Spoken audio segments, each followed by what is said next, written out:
If your brand belongs in the heart of the yachting world, this is where it happens.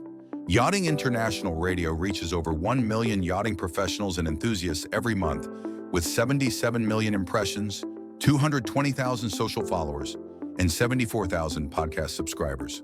Our hosts are insiders, crew, captains, CEOs, trusted voices shaping the industry. This is targeted, high-impact advertising in a luxury niche. Visit yachtinginternationalradio.com/advertise. Your audience is already listening. This conversation. And you know what brought us together, right?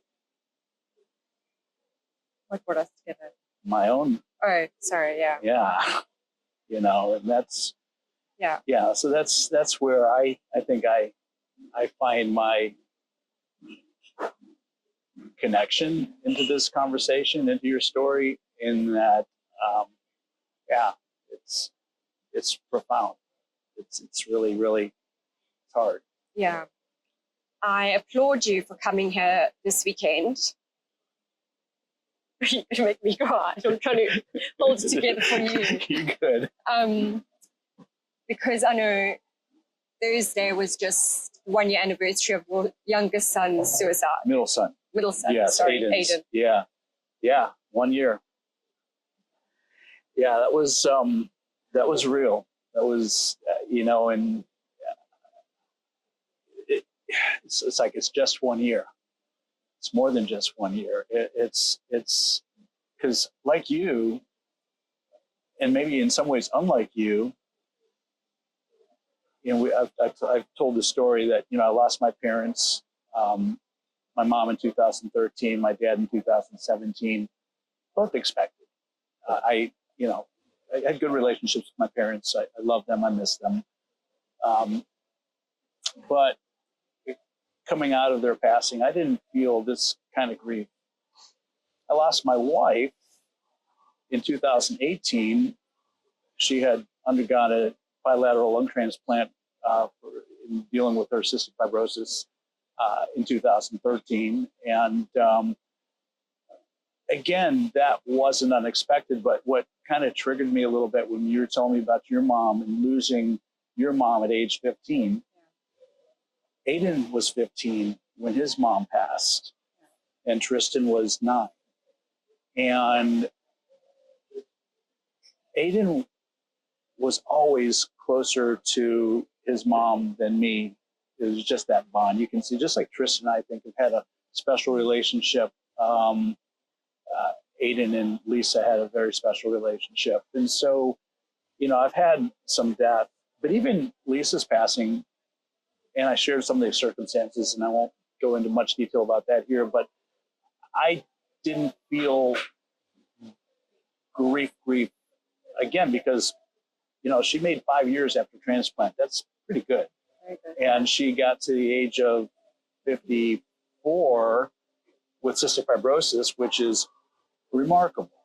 So she lived a full life, and, that's all. But Aidan, 1 week after his 21st birthday, and there were no outward signs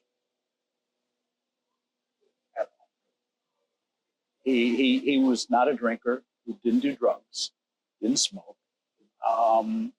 He was a bit of an introvert, and he was on the spectrum with ADD, not ADHD, but he had ADD.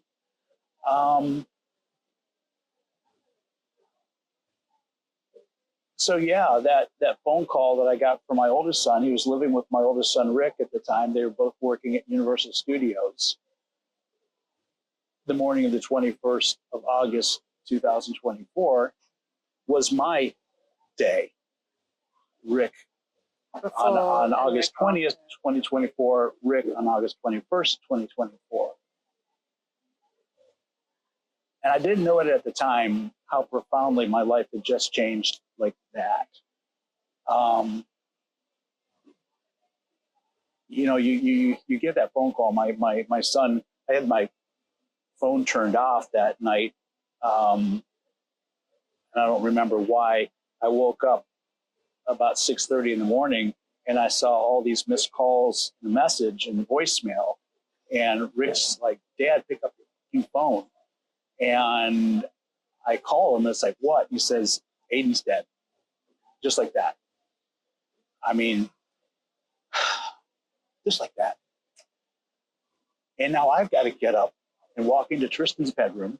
He's sleeping in his bed. And I know as I do this, I'm about to change my youngest son's life forever. I'm about to turn his world upside down and shake it to its foundation. And I just sat on the edge of his bed and rubbed him, and I rubbed him until he woke up. And he looked at me like, what's up? And it's like, I don't want to have to say this. I don't want to have to tell you this, but we've got to get up. We've got to go. Your brother Aidan just killed himself. And we did. We got up and we drove 3.5 hours to Auburndale, Florida, where they were living. He shot himself in my oldest son's house in Aidan's bedroom. He'd been living together for 2 years. And I walked into that room. I felt like I had to. Tristan did too. And it was obvious he was dead. There's no mistaking that. They had removed his body, but that's all they did. So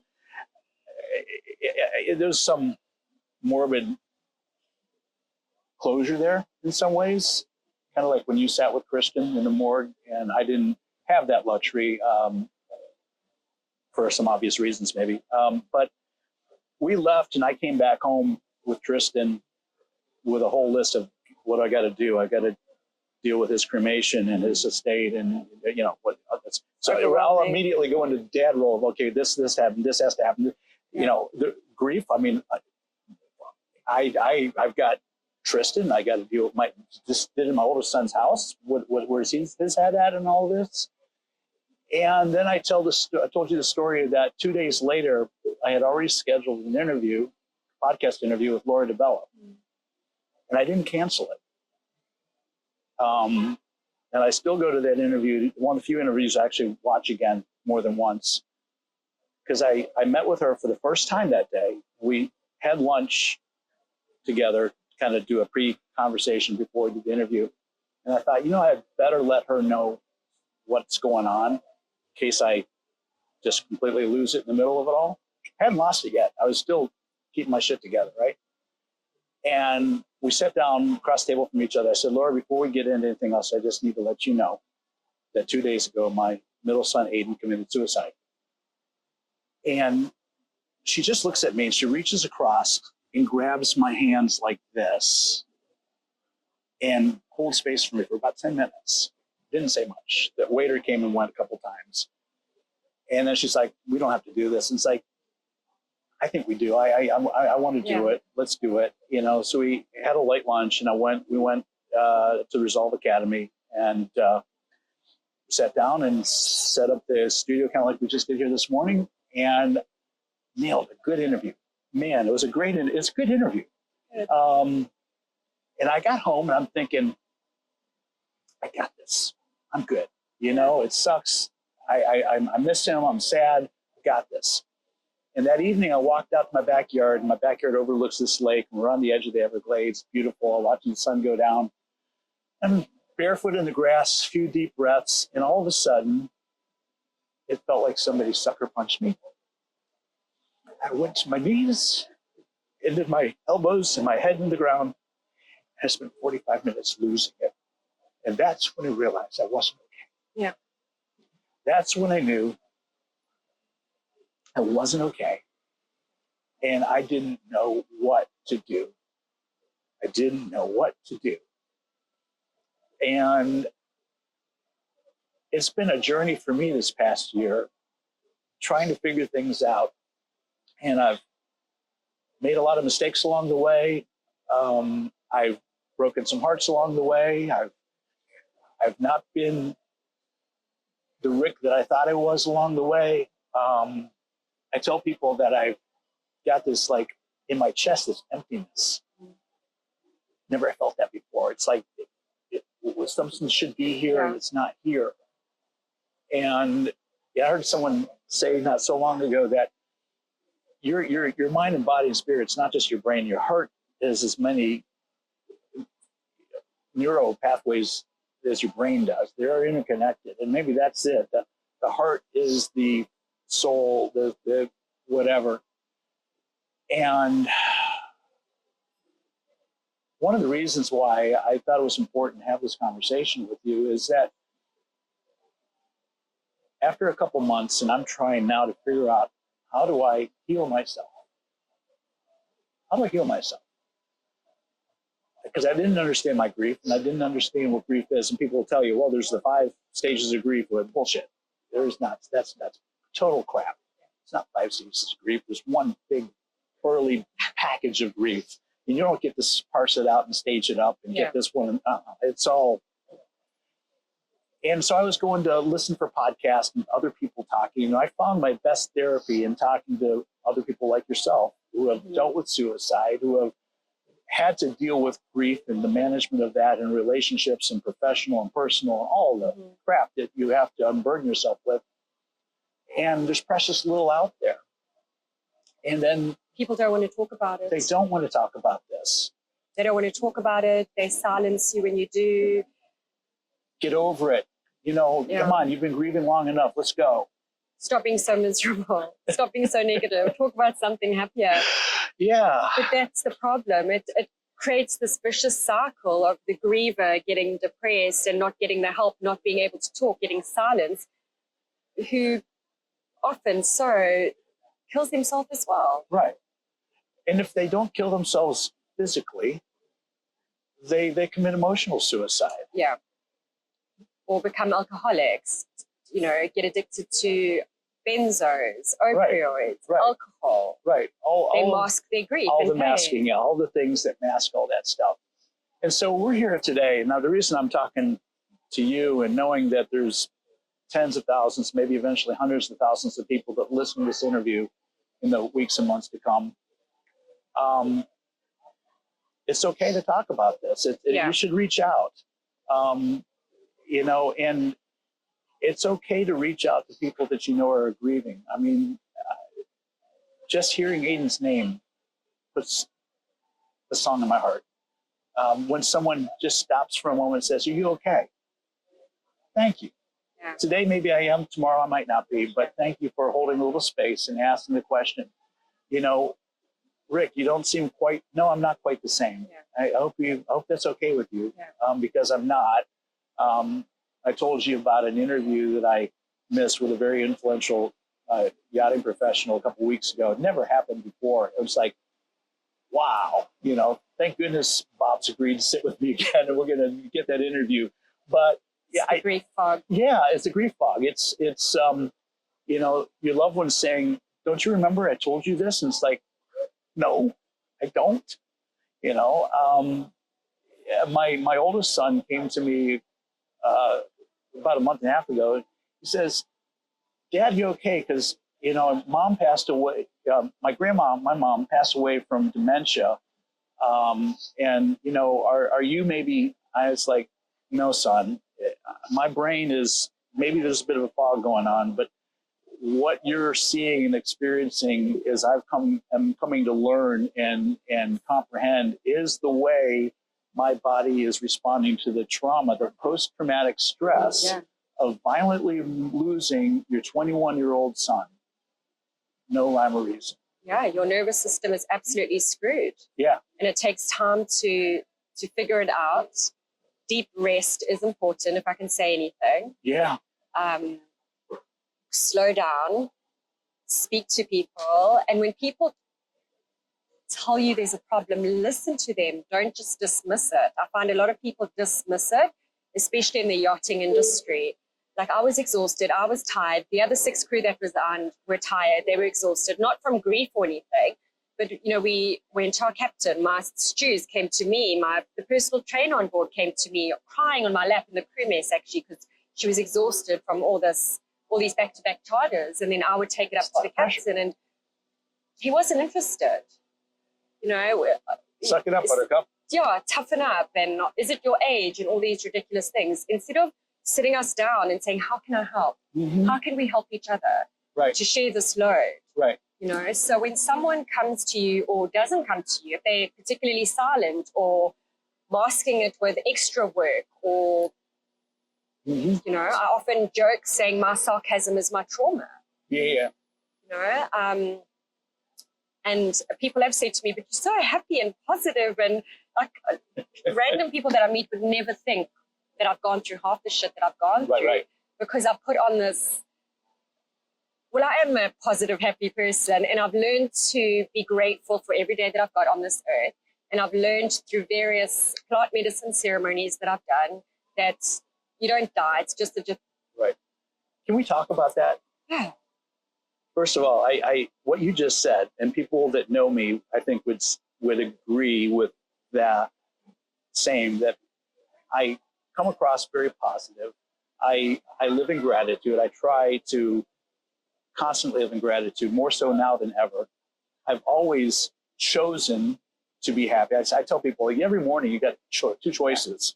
When you get up and put your feet on the floor, you can decide that you want to be miserable and angry and grumpy or whatever that looks like, or you can decide that today is going to be a good day. I'm going to be happy.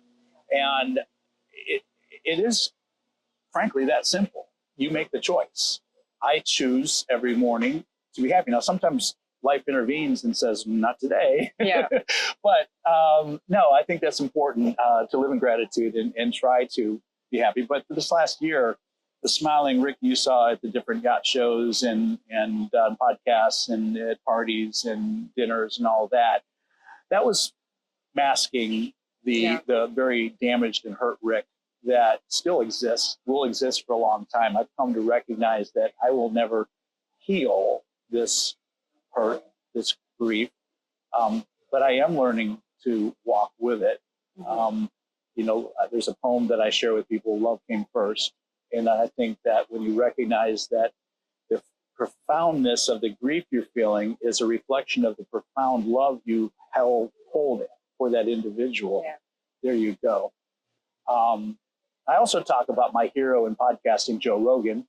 And Joe has, on many of his episodes, talked about plant-based medicine, psilocybin, ayahuasca, hallucinogenics, psychedelics, which got me going down that rabbit hole, pun intended. White rabbit, follow that. And so I had been doing my own research. And then when you and I started talking, it was like, wow, okay. Someone else. She's so happy. That's why she's so happy. That's why she's been able to make the adjustment. That didn't happen in Bali, though. No, my first journey with ayahuasca was in Mallorca. And yeah, that would have been 2017. It was the 7th of July to the 11th of July, 2017. And there was a retreat at a beautiful little finca that I went out to. Jess had actually come and stayed in my condo to look. I have these two pet budgies, Shiva and Ganesh. So Jess, her crib condo was just down the road, 2 minutes down the road. So she came and stayed at mine for those 5 days. And anyway, I went off and did the ayahuasca ceremony. I drank, was over like 3 nights, and was just, I'll never be the same person that I was before that. I saw all the visuals and the sacred geometry and everything. I set my intention, and my intention was forgiveness for my mom. Because from the age of 16 until that age, 38, I was so angry that my mother died. Like, how can you leave me? I was 16. Right. I was the only child. Why did you do this? Soon. Like, how can you do this? And for all those years, I never cried. I just mastered with work, drugs, alcohol. And then eventually at 38, I broke down, and I was like, I was angry. I was like, what the fuck did you do? Like, how could you leave me? How could you leave your 16-year-old child? Anyway, so that was my intention going into the ceremony. That night, I was sitting outside. It was a full moon, looking at the stars. It was absolutely beautiful, seeing all these visuals and colors. And the shaman was playing this beautiful Icaros music inside the yurt. Next thing, my mother walks up to me and sits beside me. And my miscarried child from when I was 33, who would have been 5 at the time, Skylar, she walks up and sits down next to me. And I've got my mother and my miscarried child, and they're both like looking at me, touching me, hugging me, and they were there. Like, they were there. I wasn't hallucinating. They were there. I saw them. They saw me. My mother forgave me. my child forgave me. And my child had said something to me like, "It's okay, Mama. You were not ready to have me because you felt that because you never had a mother growing up, that you would never be a good mother. And you weren't ready." You wrote about that quite eloquently and Oh, yeah. Yeah, that was good. Thank you. Yes. So that whole experience was absolutely profound. Yeah. Stayed like at the ceremony, as I said, for 5 days, came back to my condo, walked in. I remember Jess opening the door and going, "Who are you? Like, what have they done to you? You are glowing. You look different. Like, Right. What is this?" And we sat on the couch for about 6 hours that night, and I just told her everything. And she was like, "I need this. I want to do this." She wanted to connect with her grandmother that had died earlier. And it was just the most beautiful experience. And then 10 days later, Jess died.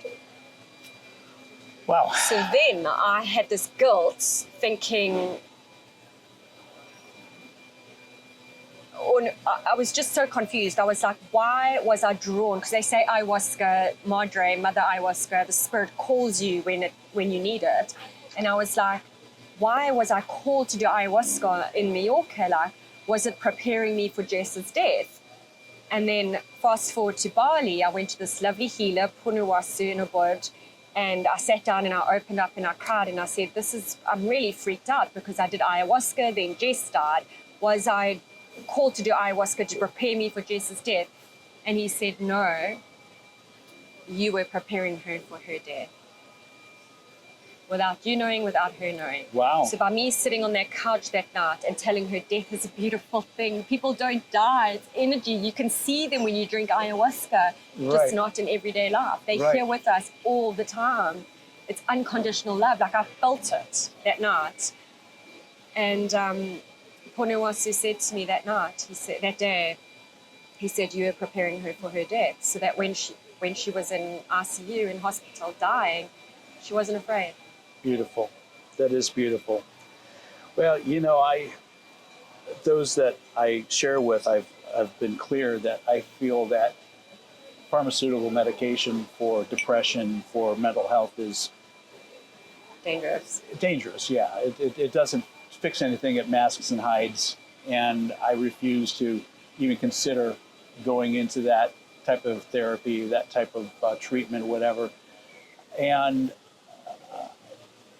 so I have had a little bit of experience in June doing microdosing in the Bahamas, which was literally eye-opening. Not like when I've done psilocybin years ago in what would that be called? Mega doses. Hero doses, yeah. I did that too. But that was purely recreational. Mm-hmm. Great experiences, and I don't. I certainly wouldn't tell anybody not to do it or try it. But this is different. This is with intention. And I sat with a gentleman from Colorado, Bo, who I did some microdosing with him, and we talked a lot about Aidan suicide and my grief and the ways psilocybin and plant-based medicines work in the brain, repathing neural pathways, opening up psychic energy, opening up your thought processes, expanding your ability to process, to think, to perceive and enjoy and experience. It's, we only use such a small part of our brain, and this opens up more, which is exactly, I think, what I and others need in the space we hold, where we're trying to figure out how do we live the rest of our life with peace, contentment, happiness, love? How do we give the best of ourselves or become the best of ourselves when we're carrying this burden, this grief, this negative energy? And I think what you're saying is that once you understand that death is not death the way most of us were raised to understand it to be. It's a changing of perspective. It's a changing of the physicality. It's moving from the physical being to the spiritual being. Transition. Yeah. And the fungi, the plant medicines, they open up that awareness, and they allow someone to understand. Yeah. What's your connection to spirit? Whether you're doing ayahuasca, huachuma, psilocybin, it's connecting to spirit. And when you connect to spirit, that's when you feel the unconditional love. You just have this absolute understanding that there's so much more than this. I think that's why I'm so happy and cheery considering everything I've gone through, because I understand this is just minuscule to what actually is. Right. And I still have bad days. Of course. I still grieve. Like grief doesn't end. When you lose someone, the grief will still come up. And I was talking to a friend the other day. Every loss that you have, all those losses before that, like regurgitate. Mm-hmm. You know, it's not I'm not just grieving the loss of Christian. It's Christian and Jess and Dakota and Mom and Heather and everyone else before that. Right. You know, it all comes up like accumulatively. But so your grief doesn't go away. You just learn to live with it. And when you understand connection to spirit and unconditional love, and that they are with you all the time, they haven't gone anywhere. We can't see them unless you're sitting with ayahuasca. Right. I have since drank 17 times with ayahuasca. Huachuma once. Huachuma San Pedro. It's the heart opener. The Gates of God, it's called. That's my plant medicine of choice. Okay. I did that 4 years ago in Costa Rica. After Christian's death, I was really angry with him, and I didn't think I could ever love. I didn't want to ever love again or open my heart or meet anyone else or anything. And I did a Huachuma ceremony in Costa Rica, and God, I've never felt such unconditional love. I thought I had on ayahuasca. No way. Like I forgave Christian. I was grateful. I was happy. It's a crazy story. I've done a podcast on it. Me and my Huachuma ball. It's a very crazy story. Okay. But it was beautiful. It was really, really beautiful. Each medicine has had a different effect on me. I've never had a bad experience. I think when you go, they say you need to set your intentions. That's right. So, you know, ask to be content and for peace and for clarity and for those things. I remember a shaman said to me, they say, you know, set your intention, and then people will come in and say, I want to get rid of my childhood trauma, and then ayahuasca hears childhood trauma, and then you relive the childhood trauma. Joy.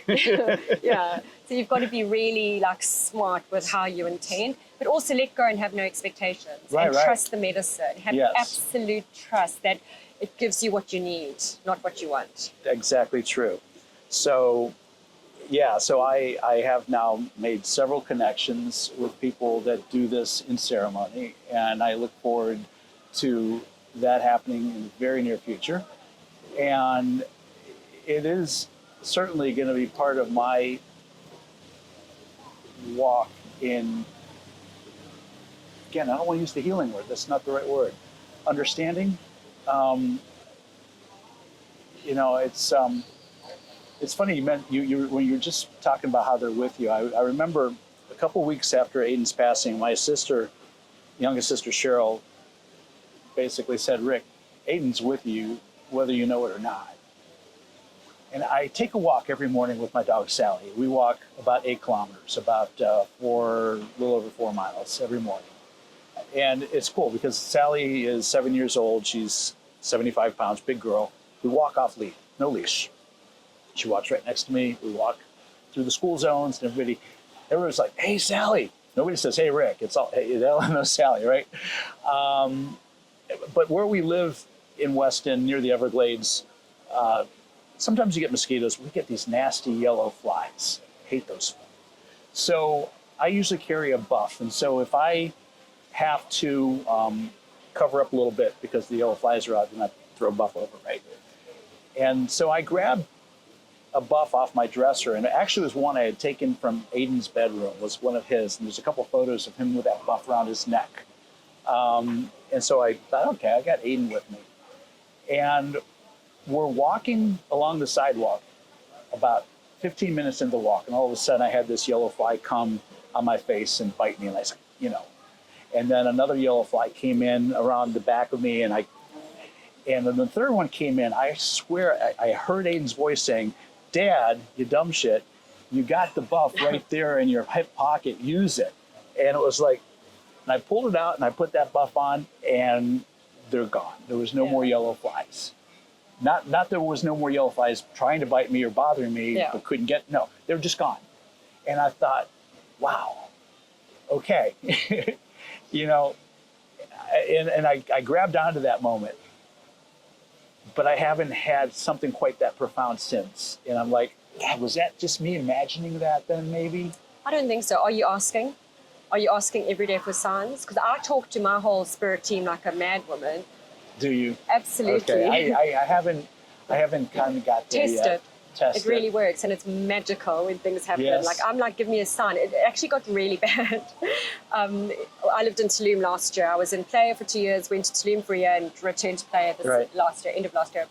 And oh my gosh, because they love playing with electronics, and the lights would flicker on and off. I would be in bed with the AC on, fan off. Next thing, the AC would turn off, the fan would come on. So it wasn't a power cut. They were like playing silly buggers with my electrics. Then the microwave would be turned on and the plate would be going around the microwave, like while I'm in bed. So no one had turned it on, no one else is there. Then my Mac, all of a sudden, that would come on. And I'd be like, oh guys, come on now, it's 2 o'clock in the morning. Can we not do this at 7? And honestly, this happened constantly. Wow. And then I almost had to like turn it off and say, okay guys, like I've got this sign. Taking it away from you, I've got yes. this sign. And wow. But then, I mean, I see signs all the time. Like I will think about Christian, and our song is Rocket Man, Elton John. And I'll be walking down 38th Avenue thinking of, oh, did you see that bird? Walking life around here. The Rocket Man. Right. Walking down 38th thinking of Christian, and I'll be like, give me a sign. And I'll walk into the ice cream shop, and what's playing? Rocket Man. Wow. Happens all the time. And yeah. if you ask for the signs, you'll get them. Yeah. I get a lot of visitations in my dreams as well. Yeah. I'm very visual. Yeah. In case you haven't noticed. No, you are. So and we share that. I know that. I see a lot of visuals when I do my ceremonies and rituals. Yeah. I see a lot of color and sacred geometry and visuals. Yeah. I've seen apparitions as well. But yeah, I ask for signs a lot, and I get them. Yeah. I remember shortly after Aidan's passing, I was on one of those walks, and I had Spotify playing, and I was just listening to music, and all of a sudden, Cat Stevens' song "Father and Son" came on. The second time, I went to my knees, and it was just like, holy!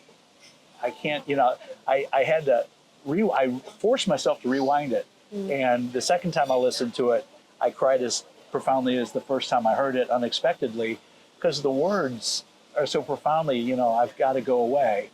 I screamed out loud, no, you didn't. You didn't have to go away. Yeah. But then I realized that there's a communication there. And so at his memorial service, a good friend of mine, Josh, drove over. He's a wonderful musician. He plays for us in Bimini every year for the Piper's Angels Foundation thing. And he brought out his acoustic guitar. And Beautiful. yeah, he played a rendition of that. Beautiful. Made me cry again.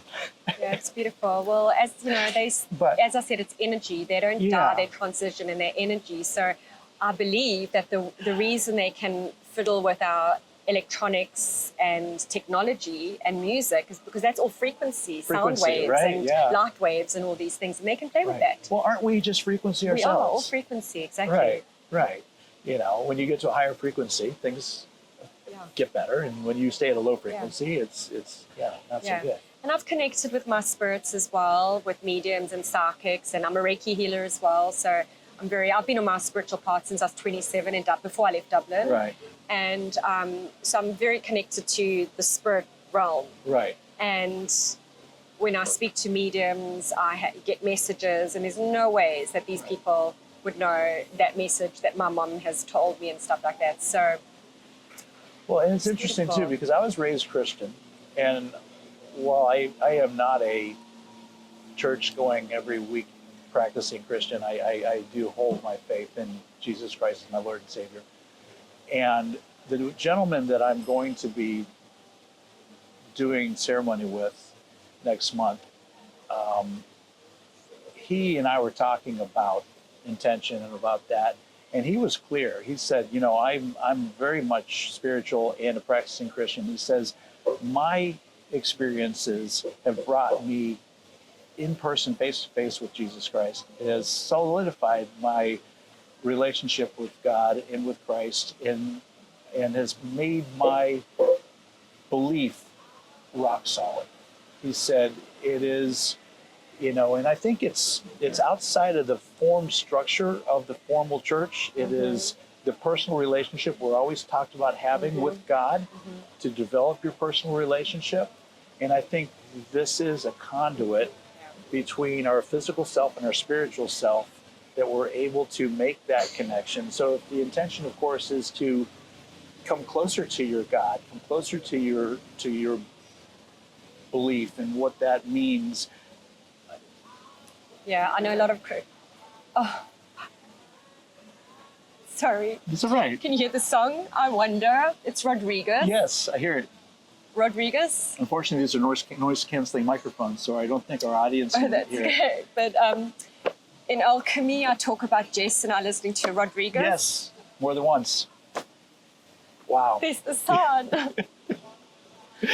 Wow. Oh, I forgot what I was going to say. Oh, Well, my we're word. connecting to God, to Christ, the See, Spirit. it works. Ask for a sign. Boom. I hear it clearly, too. Whoa. Take a moment. Sorry. Take a moment. No, I'm good. You sure? I'm good, yeah. So I know a lot of people in the religious world, Christians, Catholics, whatever, are somewhat anti-spirituality and ayahuasca and it's bad for you and it's the devil and all that kind of stuff. I was raised Christian. I went to a Catholic convent for school. I was taught by nuns, like There you go. actual nuns. Yes. So, and then my mom died. And then I hated God. course. I didn't believe God, Jesus. I was like, why would they take my mother away? Right. Until I was 27 in Dublin, and I was searching for answers, searching for help. My friend Brandon had just died in South Africa, and that like hit me, and I was like, what do I do? I joined a Catholic church in Dublin, wasn't the answer. Protestant wasn't the answer. Scientology definitely wasn't the answer. Wiccan wasn't the answer. And then I stumbled across a spiritual store selling crystals and stuff. And in that store, there was a sign for a medium, called her name was Flora, rest is history. That got me on my spiritual path. The point I'm trying to make is, so from 16 to 27, I didn't believe in God, Jesus, any of that. I was like, nonsense.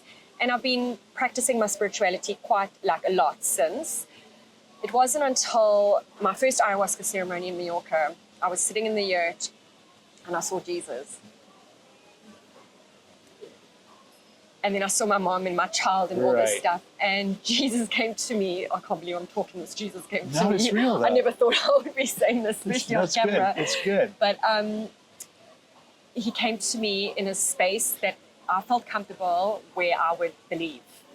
Boom. Because the convent and all those years being a staunch Christian and Right. going and being taught by nuns, I didn't believe because my mother had been taken away. Right. And in my search, years later, sitting doing ayahuasca in an environment where my comfort zone, where I felt Right. safe and whatever, I connected. And also back in Ubud with Punawasu, when he had the conversation about Jace and ayahuasca, he said to me, how's your relationship with Jesus?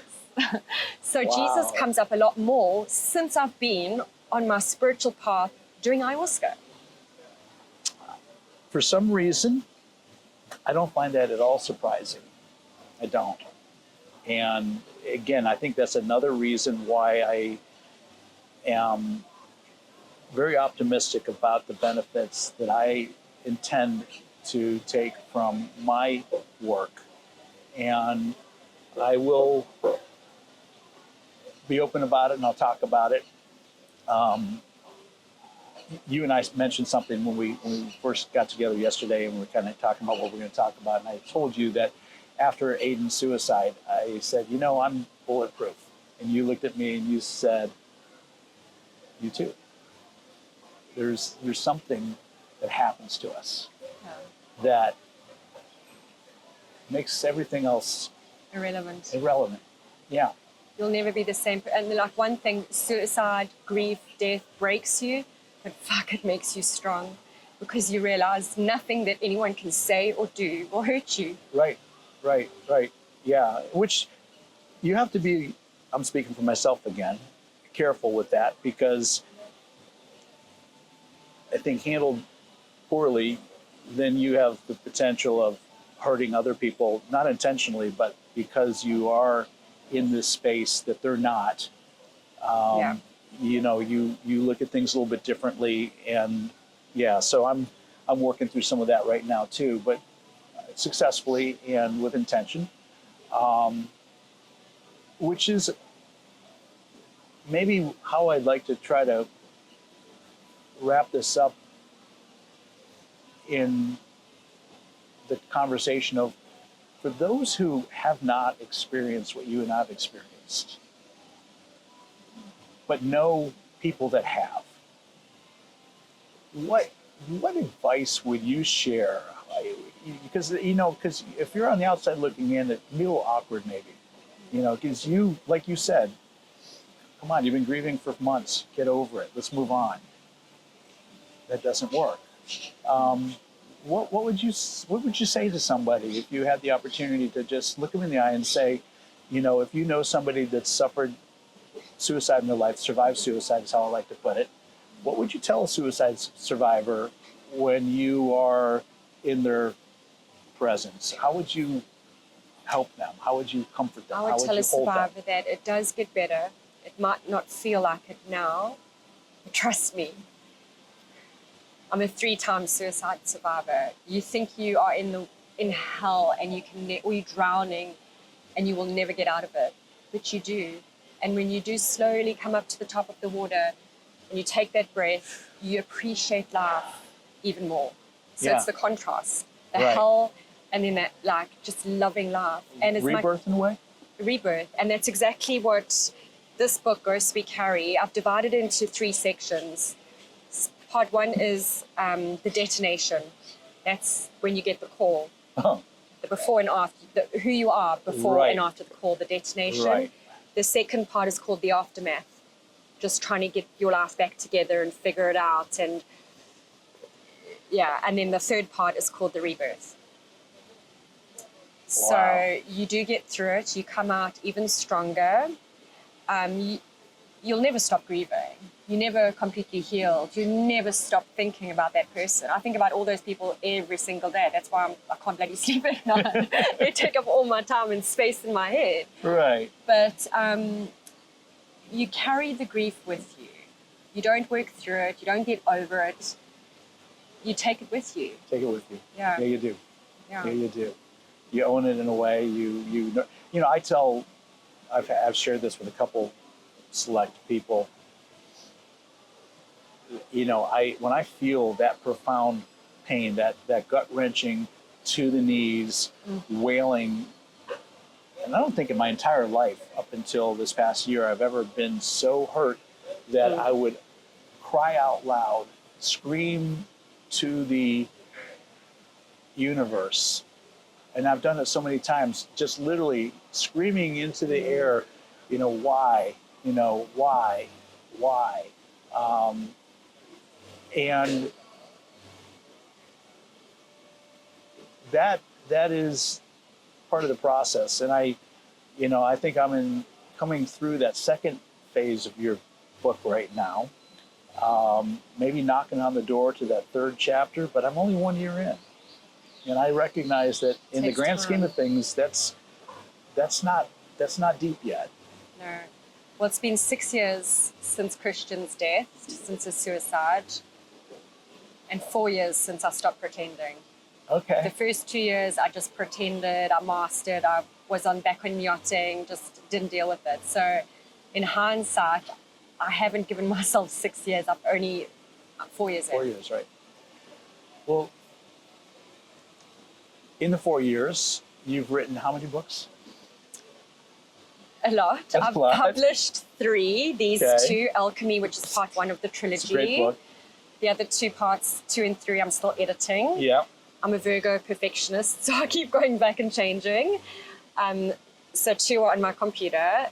Ghosts We Carry. This is the grief self-help memoir. It's not a grief guidebook. It doesn't Right. give you the steps or program to follow or meditation or kumbaya, none of that. It's a memoir, and it's ugly. It's all right. You know, it's raw, it's real. There's no sugarcoating it, no bullshit. This is the book that I wanted, that I searched for That you after couldn't Christians, find. and I couldn't find it. Right, And right. eventually, when I was in Mexico, I was like, I'm gonna fucking write that book. Write the book. Yeah. So this book is the hand on your shoulder for the suicide survivor, and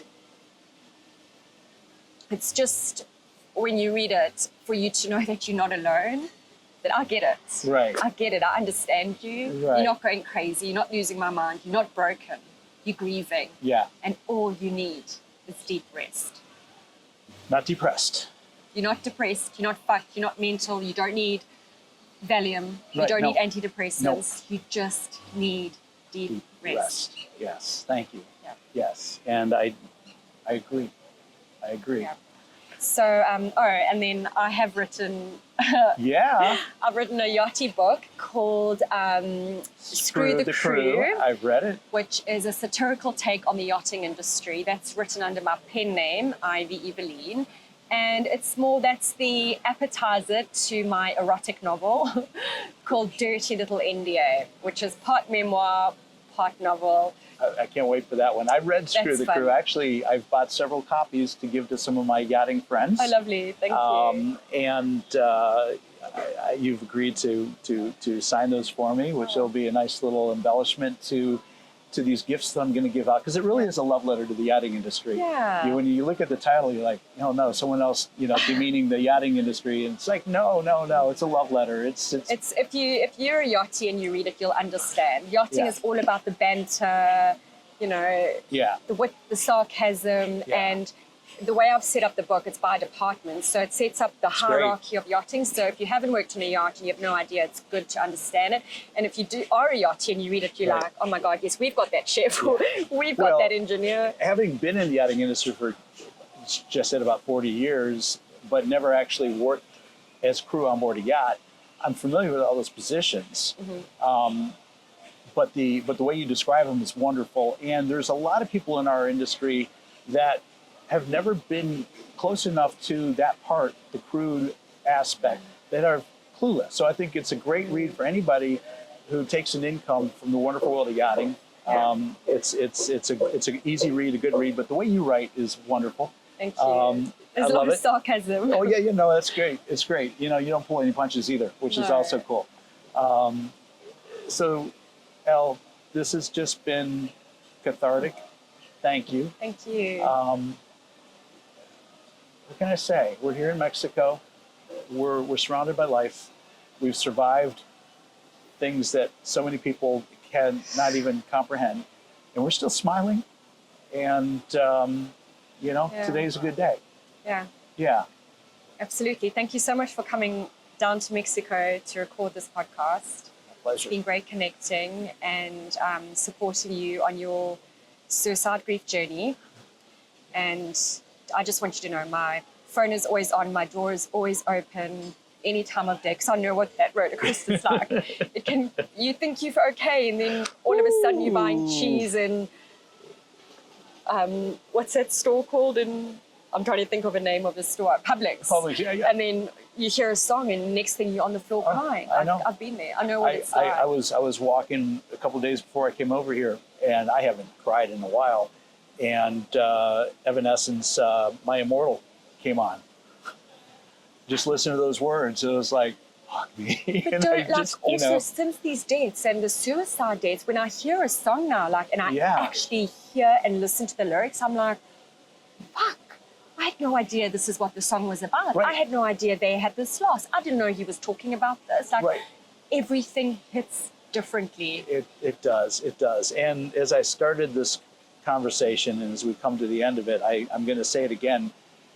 Having been open about this part of my life, and I've put my story out on LinkedIn and Facebook, the social media, because I thought it was important that people have some understanding about what I'm going through, and to reach out to those many other people that have experienced what I've experienced, but haven't found the pathway to make these kinds of connections. And that's what this is about. This is because the feedback I'm getting on those social media platforms is profound, really profound. I read to you some of the comments at breakfast this morning. And this conversation is going to be shared and reshared and reshared. I know it will. And honestly, I hope it hits millions of people, because there are millions of people out there that are suicide survivors now, or they're about to become suicide survivors, unfortunately.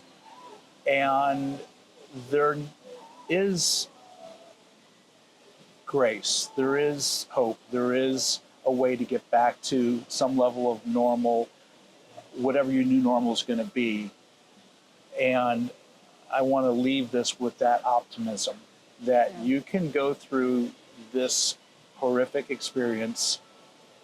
It's going to change you. You'll never be the same person again. You'll maybe lose some relationships, and maybe you'll strengthen some relationships along the way. But you are a different person than you were. Own that.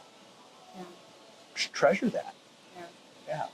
And also, can I just add, because Please. obviously this is a yachting channel, if you're on a yacht and you've got a fellow yachty that's quiet, their behavior has changed, notice the signs and ask them, do you need help? Do you want to talk?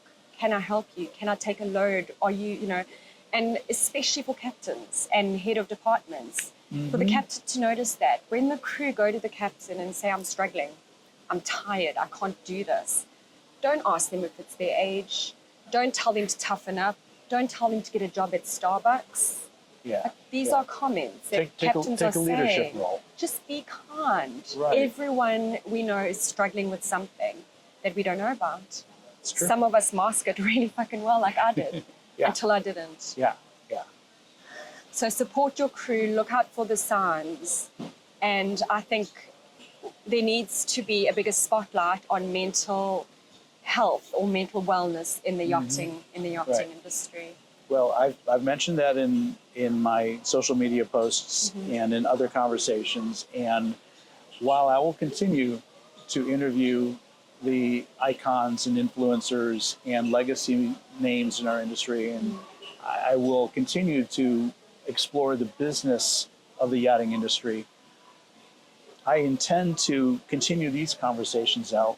I'm open to speaking with other hosts of other podcasts about this very difficult subject, and I intend to bring in more voices, dominantly from the yachting industry, because that's what we're focusing on, but from any other sector as well that wants to sit down and share their path, their experience, their insights, because I think it's only by talking about this, putting in the light of day, being open about it, taking the taboo, prohibition away from these conversations, that we find a pathway to healing or to prevention.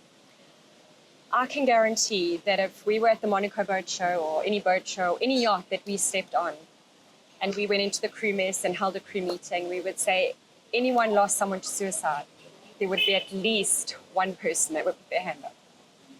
Wow. I'm not surprised to hear that, but I would, Maybe not within the yachting industry, but someone on that boat would have lost someone to suicide. And suicide is the silent killer. And that person's masking it, keeping quiet, grieving, struggling, and then probably getting bullied by their fellow crew members because they're weak or they're not tough enough or whatever. So, I just encourage crew to just be kind. Costs nothing to be kind. Just be kind to each other. Compassionate. Absolutely. Share a smile. Exactly. Goes a long way. Goes a long way. Elle, thank you so much. Thank you. This has been absolutely a breath of fresh air. And we'll talk tomorrow. Thank you so much. My pleasure. Normally, you know what I'd say, but I don't think that's the appropriate goodbye to this conversation. So I'm just going to end by saying thanks for joining Elle and I on Yachting USA. I hope this conversation resonated. And if it did, please share it. It might help somebody, might even save a life.